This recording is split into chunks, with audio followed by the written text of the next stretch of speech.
నమస్తే welcome to నేటి ధరణి news. Kakinada జిల్లా పిఠాపురం నియోజకవర్గం మండల ప్రజా పరిషత్ కార్యాలయంలో సామాజిక తనిఖీ ఉపాధి హామీ పనులకు సంబంధించి సామాజిక తనిఖీ బృందం గుర్తించిన పనుల్లో లోపాలపై పూర్తి స్థాయిలో పరిశీలన చేసి ప్రజా వేదిక తనిఖీలో బాధ్యులపై చర్యలు తీసుకోవాల్సిన ఉన్నత స్థాయి అధికారులే వారికి వత్తాసు కొందరులు భిన్నాభిప్రాయాలు వినపడుతున్నాయి. కొత్తపల్లి మండల పరిషత్ కార్యాలయంలో మహాత్మా గాంధీ జాతీయ గ్రామీణ ఉపాధి హామీ పథకానికి సంబంధించి సామాజిక తనిఖీ ప్రజా వేదిక నిర్వహించారు. 2024 నుంచి 2025 మార్చి 31 వరకు జరిగిన 1497 పనులకు సంబంధించి ఖర్చు చేసిన 17.69 కోట్ల పనులపై ప్రజా వేదిక నిర్వహించారు.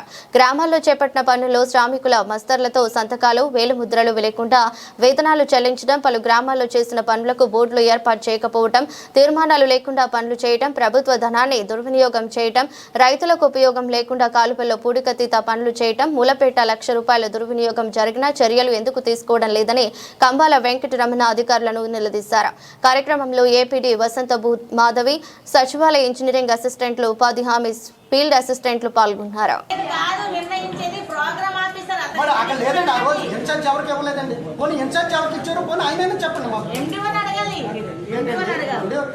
అడిగితేనేమో ఆయన రెస్పాండ్, జిల్లా ఆఫీసర్ అడిగితే మీరు రెస్పాండ్ అవ్వాలి. గొడవ అవకముందండి, అవకముందు ఇయ్యారండి. మేము 24-25 కాదండి, మేము 23, 24 ఆర్థిక సంవత్సరం నడుపుతున్నామండి. ఉన్నారండి, పాత ఎండి గారు ఉన్నారండి, ఆయన వెళ్ళిపోయారండి. అతన్ని మీరు వచ్చి మా ఊరికి అతనికి ఇన్ఛార్జి ఎందుకు ఇచ్చారు అని మీరు ఎందుకు అడగలేదు? ఎందుకండి తమ సమక్షంలోనే అడిగాం కదా, ఆ రోజు ఇలాగే స్టేజ్ మీద అడిగామండి. అడిగితే మీరు ఏమన్నారు? మేము అన్ని చెప్తాం, కంగారు పడకండి, నేను ఎంక్వైరీ చేస్తున్నాను, తగిన రిపోర్ట్ మాకు ఇస్తాము అని అన్నారండి. మీరు ఎంక్వైరీ అవునండి. తర్వాత వీళ్ళని అడిగితే జిల్లా ఆఫీసర్ గారు ఎంక్వైరీ చేస్తానన్నారు, మాకు ఏం చెప్పలేదు అన్నారు. లేదండి, మరి ఎంక్వైరీ ఉంటే ఏం చేశారు, ఏ అమౌంట్ రికవరీ పెట్టారు, మళ్ళీ నెక్స్ట్ ఇయర్ వచ్చి అడగమంటారా? మళ్ళీ నెక్స్ట్ ఇయర్ అడగమంటారా ఏంటి? అలా చేసుకోవడం. ఒక కంప్లైంట్ ఇచ్చి రిసీవ్డ్ కాపీ అని తీసుకున్న తర్వాత దాని మీద ఎంక్వైరీ చేసే అథారిటీ ఎవరిదండి? ఆఫీసర్. ఆ ఆఫీసర్ పట్టించుకోకపోతే మేము ఎవరితో చెప్పుకోం? మీరు పట్టించుకోరు, పట్టించుకోనప్పుడు మేము ఎవరితో అందరు చుట్టూ నోటీస్ ఉంటే మాకు కాపీ ఇప్పించండి మేడం గారు. కంప్లైంట్ గారు కంప్లైంట్ మీద కాదు, సోషల్ ఆడిట్లో 20,000 రికవర్ వచ్చింది. సోషల్ ఆడిట్లో రికవర్ వచ్చింది, ఆయనకి నోటీస్ ఇచ్చారు. అది ఎంపీడీఓ రికవర్ చేయాలి. సోషల్ ఆడిట్లో మేము ఇచ్చిన 11 అంశాల మీద కూడా మళ్ళీ ఎంక్వైరీ చేయించి దాని మీద ఆడిట్ జరుగుతున్నప్పుడు మీరు ప్రూవ్ చేసుకోవాలి. ఆడిట్ జరిగినప్పుడే చేశారు. ఆడిట్ జరిగేటప్పుడే కంప్లైంట్ చేసామండి గ్రామసభలో. గ్రామసభ కాదు, ఆడిట్ ఊర్లోకి వచ్చిన వెంటనే ఇవ్వాలి. గ్రామసభ ఫైనల్ అయిపోయింది. ఆడిట్లోనే లెటర్ ఇచ్చాం మేడం గారు. వచ్చిన 3 రోజులు ఎంక్వైరీ చేసేటప్పుడు లెటర్ ఇచ్చామండి. లెటర్ ఇచ్చిన తర్వాత మళ్ళీ మండలంలో తమరు వచ్చిన ఆధారంలో అప్పుడు ఫైనాన్స్ మేనేజర్ గారికి, అదేవిధంగా ఇప్పుడు ఎండిఓ గారికి, ఇద్దరికి, ఎస్ఆర్పి గారికి, పిఆర్ఏ గారికి, సార్ రాజేష్ గారికి, అదేవిధంగా గ్రామాల నుంచి వచ్చిన ప్రజాప్రతినిధులకు, ఉపాధి శ్రామికులకు, మేట్లకు, అదేవిధంగా సచివాలయ సిబ్బంది, ఎన్ఆర్ఎస్ సిబ్బందికి, పత్రికా సోదరులకు అందరికీ కూడా నమస్కారం చెప్పుకుంటూ, మరి ఈనాటి ప్రజావేదిక మనం లాస్ట్ ఫైనాన్స్ ఇయర్ ఏదైతే ఉందో 2024 ఏప్రిల్ 1వ తారీఖు నుంచి 2025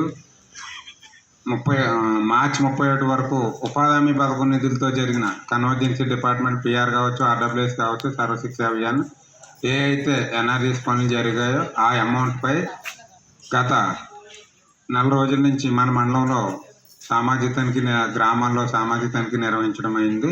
మరి అక్కడ గ్రామ సభల్లో ఏదైతే నివేదిక సామాజిక తనిఖీ బృందం వాళ్ళు నివేదిక రాశారో ఆ నివేదికపై ఇప్పుడు ప్రజావేదిక ఇప్పుడు పీడీ మేడం గారు డిఆర్పీ చదవగా దాని మీద ఏంటన్నది వాటి చర్య తీసుకోవడం జరుగుతుంది. మరి ముందుగా మరి ఎస్ఆర్పి గారిని దీన్ని మార్చి 31 మధ్యకాలంలో 1497 పనులకు గాను మనకి వేతనాల రూపంలో 11,88,30,638 వేతనాల రూపంలో, అలాగే మెటీరియల్ రూపంలో 5,80,79,641 మొత్తం అంతా కలుపుకుంటే ఈ మండలం మొత్తం 17,69,10,279 ఖర్చు అనేది చేయడం జరిగిందండి. దీన్ని సామాజిక తనిఖీ చేయ నిమిత్తం హాజరు కావడం జరిగింది. అయితే ఇక్కడ వీళ్ళు ఇచ్చినటువంటి రికార్డులు మొత్తం తీసుకొని గ్రామ స్థాయికి వెళ్ళి అక్కడ డోర్ టు డోర్లోను అదేవిధంగా క్షేత్రస్థాయిలో కూడా మరి పనుల్ని చూసి ఎవరైతే పనులు చేశారో వాళ్ళందరినీ అడిగి మరి ఒక సమగ్రంగా తనిఖీ అనేది చేపట్టిన తర్వాత మనం ఒక నివేదిక అనేది తయారు చేసి గ్రామ పెద్దల సమక్షంలో గ్రామ సభలు నిర్వహించి మరి ఆ యొక్క రిపోర్ట్ను ఏదైతే మనం చదివి వినిపించామో మరి అది ప్రిసైడింగ్ ఆఫీసర్ వారు ముందు ఉంచడం జరిగిందండి, మేడం గారి ముందు. మెంబర్స్ ఇక్కడ దాదాపు 7 మంది గ్రామస్థాయి సామాజిక తనిఖీ కార్యకర్తలు, అలాగే 3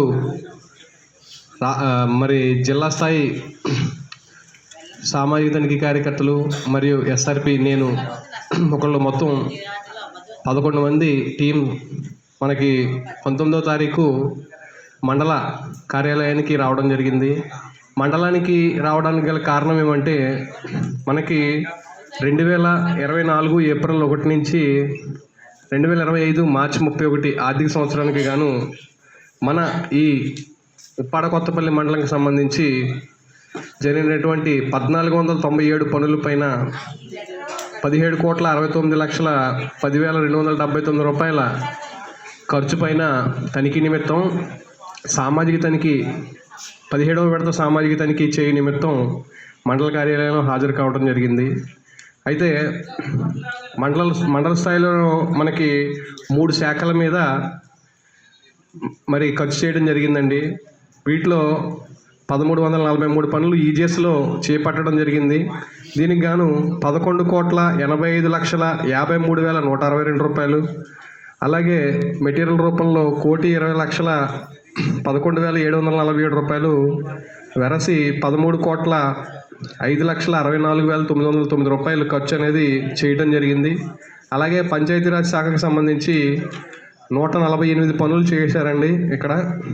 అలాగే వేతనాల రూపంలో 42,151 రూపాయలు, మెటీరియల్ రూపంలో 4,60,67,894 రూపాయలు కలిపితే 4,61,10,045 రూపాయలు ఖర్చు పంచాయతీరాజ్ శాఖలో జరిగిందండి. అలాగే అటవీ శాఖకు సంబంధించి 6 పనులు జరిగాయండి.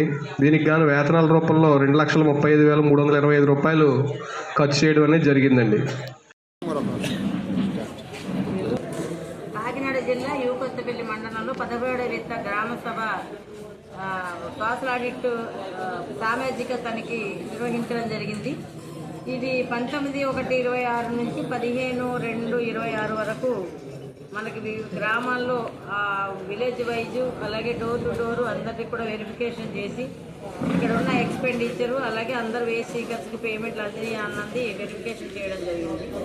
చేసిన అనంతరము ఈరోజు మా గ్రామాల్లో గ్రామ సభలు కూడా నివేదికలు సమర్పించే నివేదికల అనంతరం ఈరోజు సామాజిక తనిఖీ అనేది మండల పరిషత్లో కండక్ట్ చేయడం జరుగుతుంది. ఇక్కడ మనకి యూకొత్తపల్లి మండలంలో మొత్తం 1,497 వర్క్స్ చేయడం జరిగింది. ఈజీఎస్ సంబంధించి 1,343 వర్క్స్ 13,56,00,000 వరకు మనం ఇక్కడ చేయడం జరిగింది. అలాగే పిఆర్కి వచ్చేటప్పటికి 4,61,00,000 మనం ఇక్కడ చేసాము.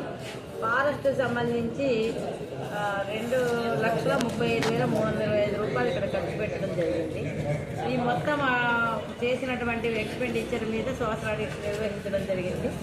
అయితే ఇక్కడ చిన్న చిన్న మిస్టేక్స్ అనేవి ఏంటంటే బేసికస్ ఫింగర్ ప్రింట్స్ అటెండెన్స్ తీసుకునేటప్పుడు ఆ సంతకాలు పెట్టకుండా వెళ్ళిపోవడం అవి గమనించడం జరిగింది. అలాగే మన వాళ్ళు అక్కడ చేసినప్పుడు కంపల్సరీ మన దగ్గర ఏంటంటే ఎక్కువ వాటర్ స్టాగ్నేటెడ్ కెనాల్స్ ఎక్కువ ఉంటాయి. అవి మనం చేసినప్పుడు వాటర్ ఉంది అనేటువంటిది వాళ్ళు గుర్తించడం జరిగింది వర్క్ చేస్తుండగా. ఇంకోటంటే మన ఫ్లడ్ ఎఫెక్టెడ్ ఏరియా వల్ల మనకి ఫ్లడ్లో కూడా కొన్ని వర్క్స్ మనం టేకప్ చేయడం జరిగింది. దానివల్ల ఏమంటే ఒక చేసిన వర్క్ని రిపీట్గా మళ్ళీ చేయాల్సి వచ్చింది. అలాంటి మిస్టేక్స్ తప్ప మేజర్ మిస్టేక్స్ అనేవి ఏమీ రాలేదు. అలాగే ఒక విలేజ్లో మాత్రం రిటర్న్ కంప్లైంట్ ఒకటి వచ్చింది. దాని మీద మేము డీటెయిల్ ఎంక్వైరీ అనేది ఏపీడీ గారు ఎంక్వైరీ వేయడం జరుగుతుంది. ఈ రికవరీస్ అన్నీ కూడా మనం ఎప్పటికప్పుడు మనం మానిటరింగ్ చేస్తూ వాళ్ళకి నోటీస్ ఇస్తూ కన్సర్న్ ఎంపీడీఓ గారు రికవరీ చేయమని ఎంపీడీఓకి మనం లెటర్ పెట్టడం జరుగుతుంది. నోటీస్ కూడా సర్వ్ చేసే త్రూ ఎంపీడీఓగానే మనం సర్వ్ చేయడం జరుగుతుంది. కాబట్టి ఎంపీడీఓని ఆడిట్ మీద వచ్చినటువంటి అబ్జెక్షన్ సంబంధించి అన్నీ కూడా రికవరీస్ అయ్యి కొట్టించి రికవరీలు అయ్యి చేయించి మనకి సబ్మిట్ చేయమని చెప్పడం జరిగింది. ఇంకా ఎవరైనా ఇక్కడ ఇష్యూ ఉంటే అవి కూడా మనం లోకల్గా ప్రోగ్రామ్ ఆఫీసర్గా పేమెంట్ అథారిటీ ప్రోగ్రామ్ ఆఫీసర్ కాబట్టి వారు కొంచెం ఎక్కువగా తరోగా విజిట్స్ వెళ్తూ మన గ్రామాల్లోని ఇష్యూస్ రాకుండా చూసుకోమని ఎంపీడీ వాళ్ళు కూడా కోరడం జరిగింది. ఇప్పుడు ఆల్రెడీ 2 డిప్యూటీ ఎంపీడీ వాళ్ళు కూడా వచ్చారు కాబట్టి అందులో ఒకరికి డెవలప్మెంట్ యాక్ట్ మీద ఒప్పచెప్పి రోజు చేస్తున్న వర్కుల మీద తనిఖీ చేసి ఎక్కడైనా ఎటువంటి మిస్టేక్స్ ఉన్నా అవన్నీ కూడా క్లియర్ చేయడం చేయమని చెప్పడం జరిగింది. ఇంకోటి ఏంటంటే మనకి ఈ నెలతోటి మార్చి నెలతోటి ఎన్ఆర్ఈజెస్ అనేది రూపాంతరం చెందుతుంది. ఏప్రిల్ 1 నుంచి రామ్జీ వివిజీ రామ్జీ అనే పథకంలోకి మనం ఎంటర్ అవుతున్నాము. కాబట్టి ఇప్పటి వరకు ఏదైతే మనం మంజూరు చేసినటువంటి పనులు ఉన్నాయో ఆ పనులన్నీ కూడా మార్చి లోపల అంటే మార్చి 15 లోపల కంప్లీట్ చేసుకొని ఆ అమౌంట్లన్నీ కూడా బిల్స్ అన్నీ కూడా మనం ఆన్లైన్లో ఎంటర్ చేయాల్సి ఉంది. దాని నిమిత్తం కూడా ఇప్పుడు ఏఈకి ఇంజనీరింగ్ అసిస్టెంట్కి కూడా వారికి ఒక టార్గెట్ నిర్దేశించడం జరిగింది. ఏ రోజు ఎన్ని వర్కులు ఎంత బిల్స్ మనం అప్లోడ్ చేయాల్సి ఉందో ఆ బిల్స్ని కూడా అప్లోడ్ చేయమని చెప్పడం జరుగుతుంది. తర్వాత అలాగే మన ఎంసీసీ సంబంధించిన పనులు కూడా మార్చి 15 లోపల కంప్లీట్ చేసుకొని అవన్నీ కూడా పేమెంట్స్ ఏమైనా ఉంటే ఎంటర్ చేసుకొని నెక్స్ట్ కొత్త పథకం ఏదైతే రూపాంతరం చేసి వస్తుందో వివిజీ రామ్జీ పథకానికి ఆహ్వానం పలుకుతూ మనం అక్కడ ఉన్నటువంటి గైడ్లైన్స్ ప్రకారంగా ఆ పనులు చేయడానికి సిద్ధపడాలని మా ఎన్ఆర్ఈఎస్ సిబ్బంది అందరినీ కూడా కోరడం జరుగుతుంది. దీనికి తదనంతరంగా లోకల్గా ఉన్న ఎంపీడీఓస్ ప్రోగ్రామ్ ఆఫీసర్స్ కూడా ప్లాన్ చేసుకొని ముందుకెళ్లాల్సిందిగా కోరుతున్నాం. రికవరీ అనేది స్టేట్మెంట్ అవ్వాలండి. స్టేట్మెంట్ అయింది ప్రధానంగా నేను అదే చెప్పాను మీకు ఫస్ట్. నేను నా దాంట్లో చెప్పాను ఏంటంటే బేసికర్స్ వచ్చినప్పుడు కొంతమంది పనిలోంచి ఎర్లీగా వెళ్ళిపోవడం వల్ల వాళ్ళ ఏలుముద్దలు తీసుకోకపోవడం, సిగ్నేచర్స్ తీసుకోకపోవడం అనేది ప్రధానమైనటువంటి అంశంగా ఇక్కడ రావడం జరిగింది. రెండోది ఏంటంటే మన కెనాల్స్ ఎప్పుడు వాటర్ జిఎంఓ ట్యాగింగ్ ఫొటోస్లో వాటర్ ఉంది అనేది వాళ్ళు ఐడెంటిఫై చేశారు. జియో ట్యాగింగ్ ఫోటో అనేది మన రోడ్ ఏదైతే వర్క్ ఉందో వర్క్ స్టార్టింగ్ లోనే తీసుకుంటాము. ఒక చోట ఒక పాయింట్ లోనే తీసుకుంటుంది ఫోటో. ఎక్కడైతే ఫస్ట్ ఫోటో తీసామో సెకండ్ ఫోటో కూడా అక్కడే తీసుకుంటుంది. అలా తీసుకోవడం వల్ల ఏమవుతుందో వర్క్ ముందుకు వెళ్ళినా అక్కడికి వెళ్ళి తీయడానికి ఉంటుంది వర్క్ జరుగుతున్నప్పుడు. కానీ దాన్ని ఇప్పుడు మోడిఫికేషన్ చేశారు. ఒక కాలువ ఉంది అంటే 4 ప్లేసెస్లో మనం ఇప్పుడు ఫోటో తీసుకోవచ్చు. కానీ గతంలో అలా ఉండేది కాదు. దాన్ని ఇప్పుడు రెక్టిఫై చేయడం జరిగింది. దానివల్ల కెనాల్లో వాటర్ ఉంది, వాటర్లో కూడా పనిచేశారు అనేది వాళ్ళు ప్రధానటువంటి అంశంగా గుర్తించడం జరిగింది. ఇక్కడ మనకి ఏంటంటే గట్లు వేసుకొని ఆ కింద వాడిని పనిచేసి పని అవగానే గట్టు వదిలేయడం అనేది ఇక్కడ ఆన్వాయితీగా వస్తుంది. మన ఎప్పుడు వాటర్ ఉంటుంది కాబట్టి దాన్ని వాళ్ళు రెక్టిఫై చేసుకొని నెక్స్ట్ టైం అలా కాకుండా కెనాలు ఎప్పుడైతే మనకు water source canal religious water ఎప్పుడైతే ఆపుతారో ఆ టైంలోనే మన వర్కులు చేసుకునేటట్టుగా ప్లాన్ చేసుకోవడం జరిగింది. అంటే బీబీజీ రామ్జీలో కూడా మనకు ఒక అవకాశం ఇచ్చారు. ఏంటంటే ఇక్కడ ఉన్న వ్యవసాయ పనుల సమయంలో మన ఉపాధి హామీ పని లేకుండా అప్పుడు 20 రోజులు వాళ్ళు వెకేషన్స్ కూడా ఇవ్వడం జరిగింది. దాన్ని బట్టి మనకి ఏమవుతుందంటే సార్వా దాల్వాల్లో ఉన్నప్పుడు ఆ పంట జరుగుతున్నప్పుడు ఆ కాలువలు చేయకుండా మనం అప్పుడు సెలవు ప్రకటించి అవి లేనప్పుడు కాలువలు కట్టినప్పుడు మనం పనులు చేసుకునే అవకాశం నెక్స్ట్ స్కీమ్లో మనకు వస్తుంది. కాబట్టి ఆ ఇష్యూ కూడా నెక్స్ట్ మనకి సాల్వ్ అవుతుంది. ఇప్పుడైతే మనకి కొంచెం ఫ్లడ్స్ ఇవన్నీ ఉండడం వల్ల ఇబ్బంది అవుతుంది.